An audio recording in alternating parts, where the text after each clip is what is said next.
আসসালামু আলাইকুম, আমন্ত্রণ জানাচ্ছি ফভ টিভি নিউজ আপডেটে। সঙ্গে আছি আমি ইমতিয়াজ আহমেদ। শুরুতেই সংবাদ শিরোনাম। কৌশলগতভাবে ইরানকে অবিশ্বাস্য সাপোর্ট দিচ্ছে চীন, যে চুক্তির কারণে ইরানের বিরুদ্ধে যুদ্ধে জড়াতে পারে পাকিস্তান। ইরানের ফাত্তাহ 2 হাইপারসনিক ক্ষেপণাস্ত্র প্রায় ঠেকানো অসম্ভব। ইরানিদের পানিতে মারতে চাইছে যুক্তরাষ্ট্র, ইসরায়েল, সৌদি আরবকে ধন্যবাদ দিলেন ইরানের রাষ্ট্রদূত। হঠাৎ বিক্ষোভের ডাক জামায়াতের, অন্তর্বর্তী সরকারের 2 উপদেষ্টাকে নিয়ে তাহেরের বিস্ফোরক মন্তব্য। এবার বিস্তারিত। ইরানের উপর ইসরায়েল যুক্তরাষ্ট্রের হামলায় বেইজিং তীব্র ক্ষোভ প্রকাশ করলেও নিজেদের স্বার্থকে সবার আগে প্রাধান্য দিচ্ছে চীন। বিশ্লেষকদের মতে তেল আমদানিতে বিঘ্ন ঘটলেও ওয়াশিংটনের সঙ্গে সরাসরি সংঘাতে জড়িয়ে দীর্ঘদিনের মিত্র ইরানকে সহায়তা করার ঝুঁকি নেবে না চীন। বেইজিং থেকে বার্তা সংস্থা এএফপি জানায়, মধ্যপ্রাচ্যের এই যুদ্ধ বিশ্বজুড়ে জ্বালানি সংকটের আশঙ্কা তৈরি করেছে। বিশেষ করে গুরুত্বপূর্ণ হরমুজ প্রণালীতে জাহাজ চলাচল বন্ধ হয়ে যাওয়ায় উদ্বেগ বাড়ছে। ইরানের বিপ্লবী গার্ড বাহিনী আইআরজিসি জানায়, এই জলপথ এখন তাদের সম্পূর্ণ নিয়ন্ত্রণে এবং তারা পারস্য উপসাগর জুড়ে ক্ষেপণাস্ত্র, ড্রোন হামলা অব্যাহত রেখেছে। জ্বালানি তেলের আমদানিকারক দেশ হিসেবে চীন সহ এশিয়ার বেশ কয়েকটি বড় অর্থনীতির দেশ এই সরু জলপথের উপর নির্ভরশীল। তবে বিশেষজ্ঞরা বলছেন, চীনের হাতে থাকা বিশাল কৌশলগত মজুদ স্বল্পমেয়াদী এই সংকট মোকাবেলায় সাহায্য করবে। ফলে বেইজিং বর্তমানে অন্যান্য কূটনৈতিক বিষয়গুলোতে মনোযোগ দেওয়ার সুযোগ পাচ্ছে। সামনে চীনের প্রেসিডেন্ট শি জিনপিং ও যুক্তরাষ্ট্রের প্রেসিডেন্ট ডোনাল্ড ট্রাম্পের মধ্যে একটি উচ্চ পর্যায়ের সম্মেলন অনুষ্ঠিত হতে যাচ্ছে। হোয়াইট হাউসের তথ্য অনুযায়ী আগামী 31 মার্চ থেকে এই সম্মেলন শুরু হওয়ার কথা রয়েছে। ইউরেশিয়া গ্রুপের চীন বিষয়ক পরিচালক ড্যান ওয়াং এএফপি কে বলেন, যুক্তরাষ্ট্র যদি ইরান থেকে চীনে তেল আসা বন্ধ করতে বড় কোনো বাধা তৈরি না করে, তবে ইরান সংকটের কারণে ট্রাম্প শি বৈঠক ভেস্তে যাওয়ার তেমন সম্ভাবনা নেই। তিনি বলেন, বেইজিং ইরানকে কৌশলগত অংশীদার হিসেবে দেখে, সামরিক মিত্র হিসেবে নয়। এছাড়া উপসাগরীয় অন্যান্য দেশের সঙ্গে সম্পর্ক চীনকে সরাসরি সামরিক সহায়তা থেকে বিরত রাখছে। সাম্প্রতিক বছরগুলোতে মধ্যপ্রাচ্যে চীনের কূটনৈতিক উপস্থিতি ব্যাপকভাবে বৃদ্ধি পেয়েছে। বিশেষ করে 2023 সালে দীর্ঘদিনের 2 প্রতিদ্বন্দ্বী ইরান ও সৌদি আরবের মধ্যে সম্পর্ক পুনরুদ্ধারে মধ্যস্থতা করেছিল বেইজিং। পরবর্তীতে ইরানকে বেইজিং ও মস্কো নেতৃত্বাধীন ভূরাজনৈতিক ও অর্থনৈতিক জোট সাংহাই কোঅপারেশন অর্গানাইজেশন এসসিও পূর্ণ সদস্য করা হয়। নিজ দেশের বিশাল অর্থনীতির চাকা সচল রাখতে চীনকে এই অঞ্চলের উপর ব্যাপকভাবে নির্ভরশীল থাকতে হয়। বাজার বিশ্লেষণকারী প্রতিষ্ঠান কেপলার এর মতে, চীনের নিজস্ব উৎপাদিত অপরিশোধিত তেল দিয়ে অভ্যন্তরীণ চাহিদার মাত্র 30% পূরণ করতে পারে। বাকি বিশাল চাহিদার ঘাটতি মেটানো হয় আমদানিকৃত তেল দিয়ে। 2025 সালে চীনের সমুদ্র পথে আমদানি করা তেলের 57% এসেছে মধ্যপ্রাচ্য থেকে, যার পরিমাণ দৈনিক 59 লাখ ব্যারেল এমবিডি। এর মধ্যে 14 লাখ ব্যারেল এসেছে ইরান থেকে। জ্বালানির জন্য আমদানির উপর নির্ভরশীল হলেও চীন যে কোনো পরিস্থিতির জন্য আগে থেকে প্রস্তুতি নিয়ে রেখেছে। কেপলার এর বিশ্লেষক মুইউসু লিখেছেন, গত কয়েক বছরের ধারাবাহিক মজুতের ফলে চীনের কাছে বর্তমানে প্রায় 120 কোটি ব্যারেলের অপরিশোধিত তেল জমা রয়েছে। এই মজুদ চীনের সমুদ্রপথে আমদানি করা তেলের প্রায় 115 দিনের চাহিদার সমান।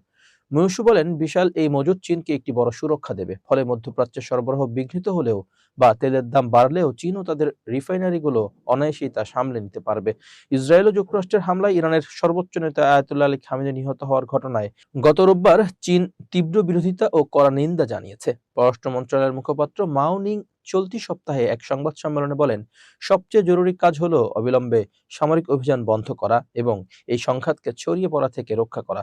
তিনি আরো জানান, এই সংঘাতে তেহরানে একজন চীনা নাগরিক নিহত হয়েছেন। তবে বিশ্লেষকরা বলছেন, জ্বালানি নিরাপত্তা এবং ওয়াশিংটনের সঙ্গে সংঘাতে জড়ানোর অনিচ্ছার কারণে চীন কেবল শক্ত কথার মধ্যে সীমাবদ্ধ থাকবে। ক্যাপিটাল ইকোনমিক্স এর এক প্রতিবেদনে গ্যারথ লেদার ও মার্ক উইলিয়ামস লিখেছেন, চীনের প্রায় অর্ধেক তেল আমদানি হরমুজ প্রণালী দিয়ে হয়। তাই এই অঞ্চলে জ্বালানি প্রবাহ সচল রাখা চীনের প্রধান স্বার্থ।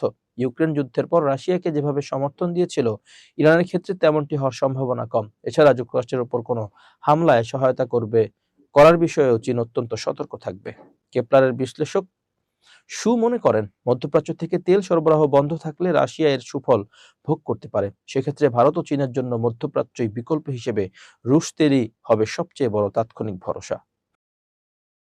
সৌদি আরবে একটি আত্মঘাতী ড্রোন হামলা মধ্যপ্রাচ্যে চলমান যুদ্ধে পাকিস্তানকেও জড়িয়ে দিতে পারে এমন আশঙ্কা তৈরি হয়েছে। প্রশ্ন উঠেছে, ২০২৫ সালের সেপ্টেম্বরে সৌদি আরবের সঙ্গে করা প্রতিরক্ষা চুক্তি অনুযায়ী পাকিস্তান কি সত্যি যুদ্ধে অংশ নেবে? ওই চুক্তিতে বলা হয়েছিল, দুই দেশের যে কোনো একটির উপর হামলাকে উভয়ের উপর হামলা হিসেবে বিবেচনা করা হবে।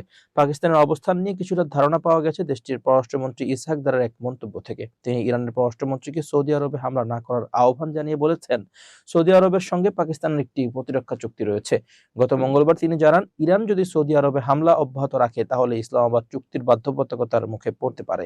বেশিরভাগ বিশ্লেষক মনে করেন, পাকিস্তান এই মুহূর্তে সরাসরি ইরান যুদ্ধে জড়িয়ে পড়ার আশঙ্কা তুলনামূলক কম, বরং দেশটি রাজনৈতিকভাবে সৌদি আরবের কূটনৈতিক অবস্থানকে শক্তিশালী করার চেষ্টা করতে পারে। তাছাড়া এখন পর্যন্ত পাকিস্তানের পররাষ্ট্রমন্ত্রী কেবল সতর্কবার্তা দিয়েছেন, সৌদি আরবের হয়ে যুদ্ধে অংশ নেওয়ার কোনো ঘোষণা দেননি। বিশ্লেষকদের মতে ২০২৫ সালের সেপ্টেম্বরে ইসরায়েল কাতারের রাজধানী দোহায় বিমান হামলা চালানোর পর উপসাগরীয় অঞ্চলে নিরাপত্তা দিতে যুক্তরাষ্ট্রের সক্ষমতা নিয়ে সন্দেহ তৈরি হয়। এরপরে রিয়াদ বিকল্প নিরাপত্তা অংশীদার খোঁজার দিকে ঝুঁকতে থাকে। এই চুক্তি নিয়ে আরেকটি বড় বিতর্ক রয়েছে। অনেক বিশেষজ্ঞ মনে করেন, এসএমডিএ চুক্তি পারমাণবিক অস্ত্র বিস্তার রোধ চুক্তি, এনপিটি এবং জাতিসংঘের পারমাণবিক অস্ত্র নিষিদ্ধকরণ চুক্তি টিপিএনডব্লিউ মূলনীতির সঙ্গে সাংঘর্ষিক হতে পারে। পাকিস্তান এখন পর্যন্ত আনুষ্ঠানিকভাবে বলেনি যে তারা সৌদি আরবকে পারমাণবিক সুরক্ষা দিচ্ছে, কিন্তু বিভিন্ন বিশ্লেষণ ও মন্তব্যের কারণে প্রশ্ন উঠছে, পাকিস্তান কি প্রথমবারের মতো কোনো পারমাণবিক অস্ত্রবিহীন মিত্র রাষ্ট্রকে পারমাণবিক সুরক্ষার আওতায় এনেছে? পারমাণবিক অস্ত্র বিলোপের পক্ষে কাজ করা আন্তর্জাতিক সংগঠন আইক্যানের এক প্রতিবেদনে লন্ডন ভিত্তিক থিঙ্ক ট্যাঙ্ক চ্যাথাম হাউসের বিশ্লেষকদের উদ্ধৃত করে বলা হয়েছে, এই চুক্তি পারমাণবিক অস্ত্রধারী পাকিস্তানের পক্ষ থেকে এনপিটি কাঠামোর বাইরে বর্ধিত প্রতিরোধ নীতির একটি নতুন নজির তৈরি করতে পারে। যদিও এতে সরাসরি পারমাণবিক অস্ত্রের উল্লেখ নেই, গত বছর ১৭ সেপ্টেম্বর সই হওয়া এই চুক্তির লক্ষ্য ছিল দুই দেশের প্রতিরক্ষা সহযোগিতা বাড়ানো এবং যেকোনো আগ্রাসনের বিরুদ্ধে যৌথ প্রতিরোধ শক্তিশালী করা। চুক্তির সময় উভয় দেশ আঞ্চলিক ও বৈশ্বিক শান্তি প্রতিষ্ঠার প্রতিশ্রুতিও ব্যক্ত করেছিল। উল্লেখ্য, গত ২৬ ফেব্রুয়ারি থেকে প্রতিবেশী আফগানিস্তানের সঙ্গে সীমান্ত উত্তেজনার মধ্যেই চরম উৎকণ্ঠায় সময় পার করছেন পাকিস্তান। ইরান ও পাকিস্তানের সম্পর্ক দীর্ঘদিন ধরে জটিল। ২০২৪ সালের জানুয়ারিতে সীমান্তবর্তী অঞ্চলে পাল্টাপাল্টি ক্ষেপণাস্ত্র ও ড্রোন হামলার ঘটনায় দুই দেশের মধ্যে উত্তেজনা তীব্র হয়েছিল। বর্তমান পরিস্থিতিতে ইসলামাবাদ কূটনৈতিক ভারসাম্য রক্ষা করবে নাকি সামরিকভাবে জড়িয়ে পড়বে, সেটি এখন বড় প্রশ্ন হয়ে দাঁড়িয়েছে। ইরানের তৈরি অত্যাধুনিক ফাত্তাহ-2 হাইপারসনিক ক্ষেপণাস্ত্র বর্তমান বিশ্বের প্রচলিত যেকোনো আকাশ প্রতিরক্ষা ব্যবস্থার জন্য এক মূর্তিমান আতঙ্ক হয়ে দাঁড়িয়েছে। প্রখ্যাত সাময়িকী মিলিটারি ওয়াচ ম্যাগাজিনের এক সাম্প্রতিক প্রতিবেদনে দাবি করা হয়েছে, ইসরায়েল বা যুক্তরাষ্ট্রের বর্তমান প্রযুক্তিতে এই ক্ষেপণাস্ত্রকে আটকানো প্রায় অসম্ভব। ১ মার্চ থেকে শুরু হওয়া অভিযানের ইসরায়েলের গুরুত্বপূর্ণ সামরিক লক্ষ্যবস্তুতে এই মডেলের অন্তত ৩টি ক্ষেপণাস্ত্র সফলভাবে আঘাত এনেছে, যা তেল আবিবের অপরাজয় প্রতিরক্ষা প্রাচীরের দাবিকে বড়সড় প্রশ্নের মুখে ঠেলে দিয়েছে। প্রতিবেদন অনুযায়ী ফাত্তাহ-2 ক্ষেপণাস্ত্রটি হাইপারসনিক গ্লাইড ভেহিকেল প্রযুক্তি ব্যবহার করে এতটা বিধ্বংসী ও কার্যকর। এই প্রযুক্তি বিশেষত্ব হলো, এটি বায়ুমণ্ডলের উপরে স্তরে অত্যন্ত দ্রুত গতিতে উঠতে পারে এবং মাঝ আকাশে প্রয়োজন অনুযায়ী মুহূর্তেই গতিপথ পরিবর্তন বা কৌশলগত ম্যানুভার চালাতে সক্ষম। ফলে প্রচলিত রাডার বা ইন্টারসেপ্টর ক্ষেপণাস্ত্রের পক্ষে এর সঠিক অবস্থান শনাক্ত করা এবং সেটিকে মাঝ আকাশে ধ্বংস করা প্রযুক্তিগতভাবে অসম্ভব হয়ে পড়েছে। ইসরায়েলের শীর্ষস্থানীয় ক্ষেপণাস্ত্র প্রতিরক্ষা ব্যবস্থা নির্মাতা প্রতিষ্ঠান রাফায়েলের ভাইস প্রেসিডেন্ট ইউভাল বাসিঙ্কি স্বয়ং এই প্রযুক্তির সীমাবদ্ধতা স্বীকার করেছেন। মিলিটারি ওয়াচের প্রতিবেদনে তার একটি বক্তব্য উদ্ধৃত করা হয়েছে, যেখানে তিনি জানান, বর্তমানের প্রতিরক্ষা ব্যবস্থাগুলো মূলত সাধারণ ব্যালিস্টিক ক্ষেপণাস্ত্র ধ্বংসের জন্য নকশা করা, কিন্তু ফাত্তাহ-2 এর মতো শব্দের গতির 10 গুণ ম্যাক 10 গতিসম্পন্ন ক্ষেপণাস্ত্র মোকাবিলা করতে হলে ইন্টারসেপ্টর মিসাইলকে শব্দের অন্তত 30 গুণ গতিতে ছুটতে হবে। ইরানের জ্বালানি মন্ত্রী আব্বাস আলিয়াবাদী জানিয়েছেন, যুক্তরাষ্ট্র ও ইসরায়েলের সাম্প্রতিক হামলায় দেশের বিভিন্ন অঞ্চলে পানি ও বিদ্যুৎ সরবরাহ ব্যবস্থায় ক্ষতি হয়েছে। দেশের রাষ্ট্রীয় সম্প্রচারকারী IRIB-তে দেওয়া এক সাক্ষাৎকারে তিনি এ তথ্য নিশ্চিত করেন। মন্ত্রী বলেন, হামলায় ক্ষতিগ্রস্ত অবকাঠামো মেরামতের কাজ চলছে এবং জনগণের কাছে নিরবিচ্ছিন্ন সেবা পৌঁছে দেওয়ার সব ধরনের চেষ্টা করা হচ্ছে। তিনি জনগণকে সতর্ক করে বলেছেন, পরিস্থিতি স্বাভাবিক না হওয়া পর্যন্ত পানি ও বিদ্যুৎ ব্যবহারে সংযম অবলম্বন করা উচিত। আইআরআইবির প্রতিবেদনে বলা হয়েছে, হামলায় কয়েকটি গুরুত্বপূর্ণ বিদ্যুৎ উৎপাদন কেন্দ্র এবং পানি সরবরাহ লাইনে ক্ষতি হয়েছে। তবে মন্ত্রী কোনো নির্দিষ্ট স্থান বা ক্ষয়ক্ষতির পরিমাণ উল্লেখ করেননি। ইরান সরকার জানিয়েছে, জরুরি মেরামতের জন্য বিশেষ দলগুলো কাজ করছে। সরকারি কর্মকর্তারা বারবার জোর দিয়ে বলছেন, জনজীবন স্বাভাবিক রাখতে সব ধরনের ব্যবস্থা নেওয়া হচ্ছে। চলমান সংঘাতের কারণে ইরানে জ্বালানি ও পানি সরবরাহ ব্যবস্থায় চাপ বাড়ছে। কর্তৃপক্ষ জনগণের অপ্রয়োজনীয় ব্যবহার এড়িয়ে চলার পরামর্শ দিয়েছে। আন্তর্জাতিক সংবাদ মাধ্যমগুলো পরিস্থিতি পর্যবেক্ষণ করছে এবং সরকারি ঘোষণার দিকে নজর রাখছে। ইরানে হামলার জন্য যুক্তরাষ্ট্র ও ইসরায়েলি বাহিনীকে আকাশসীমা বা ভূখণ্ড ব্যবহার করতে না দেওয়ার প্রতিশ্রুতি দিয়েছে সৌদি আরব। বিষয়টিকে সাধুবাদ জানিয়েছে দেশটিতে নিযুক্ত ইরানের রাষ্ট্রদূত আলী রেজা এনায়েতি। বার্তা সংস্থা এএফপির সঙ্গে আলাপকালে তিনি বলেন, আমরা সৌদি আরবের কাছ থেকে বারবার যা শুনেছি তার প্রশংসা করি।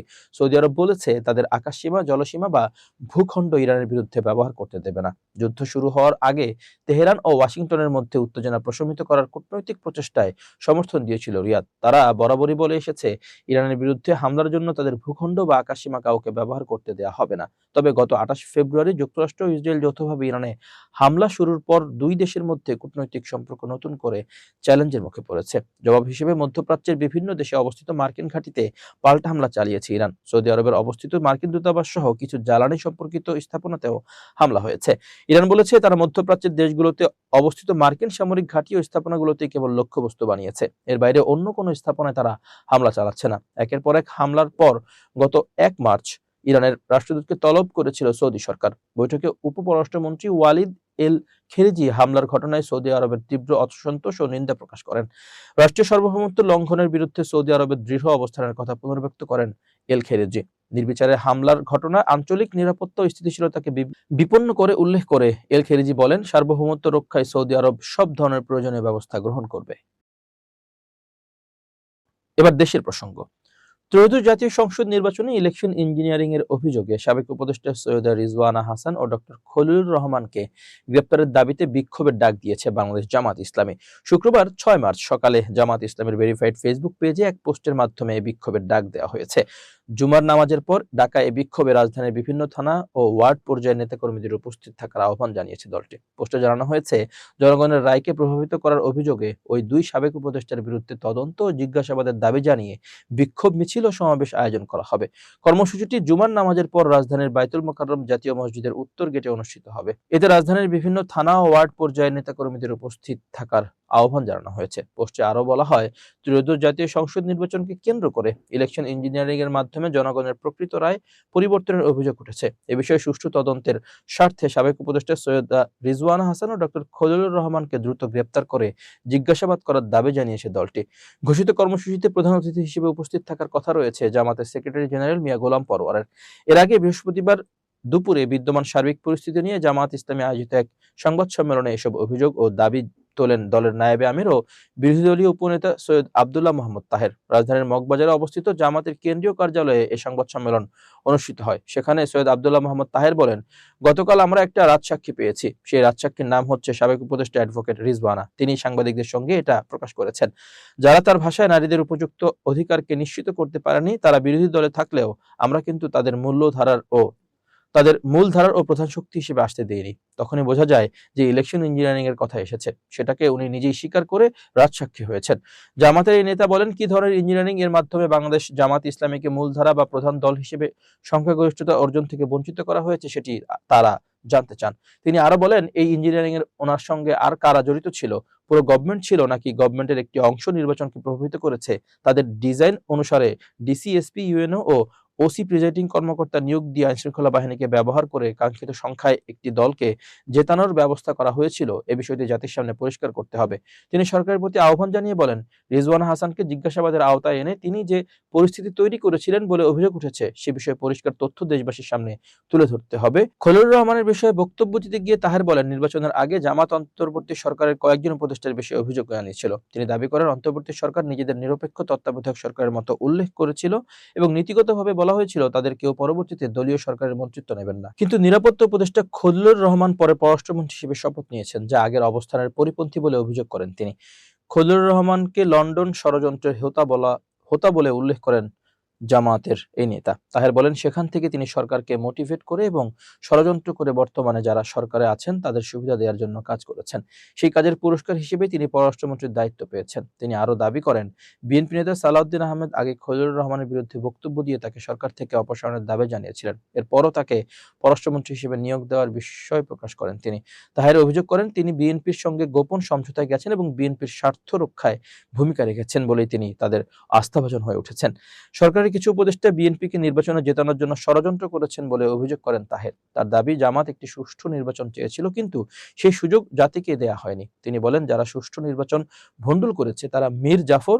সংবাদ সম্মেলনে আরও উপস্থিত ছিলেন জামাতের সেক্রেটারি জেনারেল মিয়া গোলাম পরওয়ার, বিরোধী দলীয় হুইপ রফিকুল ইসলাম খান, ঢাকা 12 আসনের সংসদ সদস্য সাইফুল আলম খান, জামাতের কেন্দ্রীয় কর্মপরিষদ সদস্য আইনজীবী শিশির মনির ও জাহিদুর রহমান। প্রিয় দর্শক, শেষ করছি ফফ টিভি নিউজ আপডেট। আজ এ পর্যন্তই। ভিন্ন খবর নিয়ে দেখা হবে আগামীকাল রাত 8টায়। নিজেকে আপডেট রাখতে সাবস্ক্রাইব করুন চ্যানেলটি। নিয়মিত লাইক, কমেন্ট ও শেয়ার করে ছড়িয়ে দিন সর্বত্র। সুস্থ থাকুন, নিরাপদে থাকুন। আল্লাহ হাফেজ।